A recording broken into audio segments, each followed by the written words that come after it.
The COVID-19 infection and death graph witnessed a steady rise in the country this past month. The scenario is mainly attributed to an unhindered movement of people, and it is likely to get worse with the start of the festive season. In view of a clueless authority to deal with the health crisis, the onus is on the public to take maximum precaution in our fight against coronavirus. Good morning, I'm Sarah Chitrakar, and these are the headlines of the hour. Government fails to expedite inoculation drive despite having enough COVID-19 vaccines in stock. The corona graph remains relentless with 24 dead yesterday. The Office of the Auditor General says the highly ambitious Prime Minister Employment Programme recorded merely 5.4% work in progress. The US says commercial planes will be used to help with the evacuation of people from Afghanistan, 18 such aircrafts to transfer people to third countries. And world number 1 Ashley Barty captures the Cincinnati singles title. Giant killer THPN goes down in the final. The men's category goes to Alexander Zverev. The government has failed to expedite the inoculation drive despite having enough COVID vaccines. Some 2.2 million vaccines are in stock, while less than 20,000 people received vaccines in the past 24 hours. Experts have doubted the government's target to roll out vaccines to all the public by mid-March next year due to the lackluster management. More in this report. Some 4.5 million individuals received the first dose of the vaccine and 2.5 million were fully vaccinated until 8th of this month. The government then launched Immunization Week the following week until 16th of this month. By the end of the campaign, 4.78 million individuals received their first dose, while over 3.6 million received both the doses, during which the government gave priority to their second dose. However, from the beginning of the third week of August, only 200,000 individuals receiving the full dose of 150,000 receiving the first dose were added. Meanwhile, government statistics show that more than 2.2 million doses of vaccines are still in stock till date. However, due to poor management, the government has been failing to expedite its vaccination campaign, even as there are many aspirants looking to receive the jabs. The country has received over 11 million vaccines of Covishield, AstraZeneca, Varicella and Johnson & Johnson, while only 8.8 million doses have been rolled out so far. The government inoculated just over 18,000 vaccines on Sunday, which was over 63,000 on Saturday. The government, meanwhile, has already announced to roll out vaccines to 72% of the total population, which is 21 million people, by mid-March. However, experts have doubted on the government's target due to the sluggishness seen in vaccine management.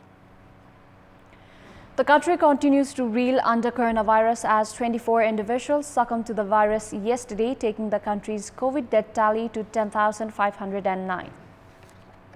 1,702 more individuals tested positive as 9,443 samples were tested through the PCR method yesterday.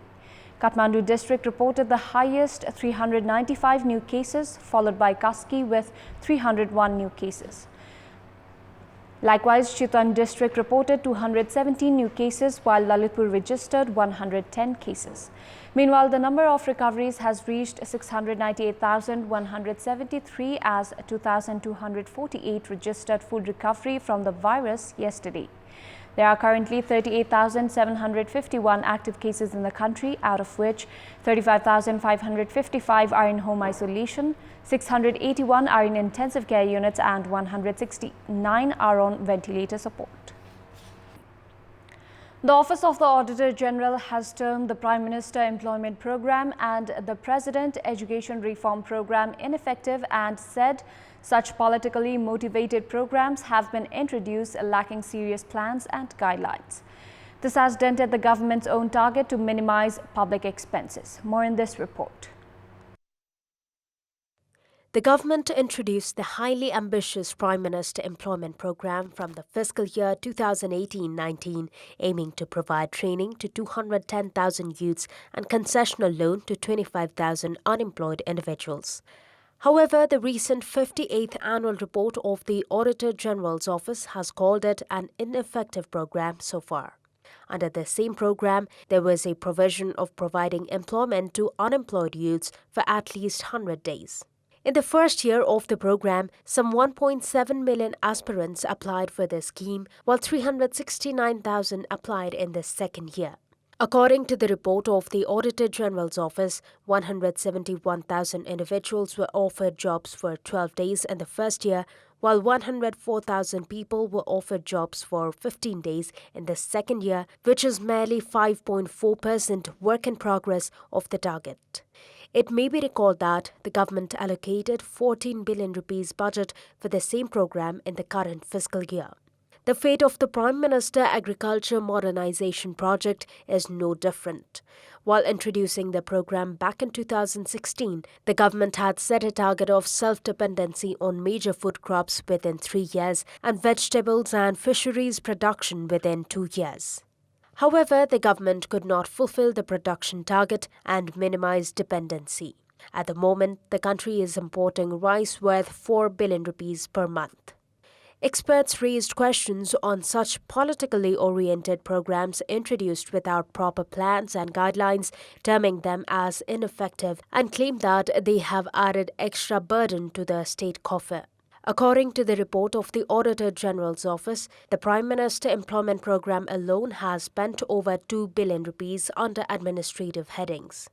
Likewise, the Prime Minister Agriculture Modernization Project was also dragged into controversy due to alleged corruption, while the President Education Reform Program worth a budget of over 5 billion rupees has been limited to document only.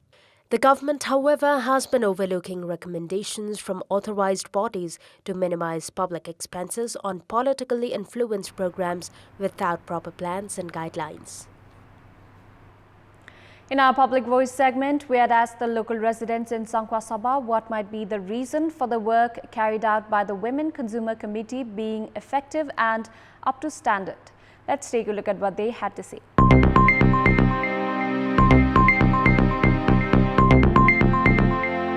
इमानदारिता एक number हुन्छ अर्को कुरा उहाँहरुमा इमानदारिता मात्रै नभएर महिलाहरु जसले कि यसो गरिहाल्नु नि त थोरै गरौँ न त भन्ने कहिले उहाँहरुको हुँदैन महिलाहरुले केही पनि काम गर्न सक्नुहुन्न सकिँदैन घरमै मात्रै बसेर काम गर्नुपर्छ घर किचनमै मात्रै व्यस्त हुनुपर्छ भन्ने सबैजनाले भन्नुहुन्थ्यो तर होइन रहेछ वास्तवमा गर्नु पर्यो र गर्न सक्यो भने हामीले पनि गर्न सकिँदो रहेछ रकमहरुको जुन हिनामिना गर्ने सन्दर्भमा पनि अब त्यति चाहिँ अब महिलाहरुले गर्दैनन् र यो पारदर्शी नै हुन्छ र सानोतिना योजनाबाट अरु ठुलठुलो योजनाहरु समेतमा पनि महिलाहरुलाई चाहिँ नि एउटा जिम्मेवारी दियो भनेदेखि काम सम्पन्न हुन्छ भन्ने कुरामा चाहिँ म विश्वस्त छु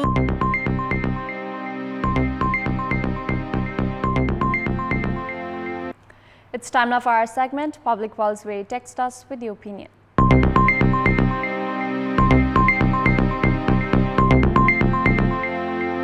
Here's the question: why has the COVID-19 vaccination campaign been sluggish?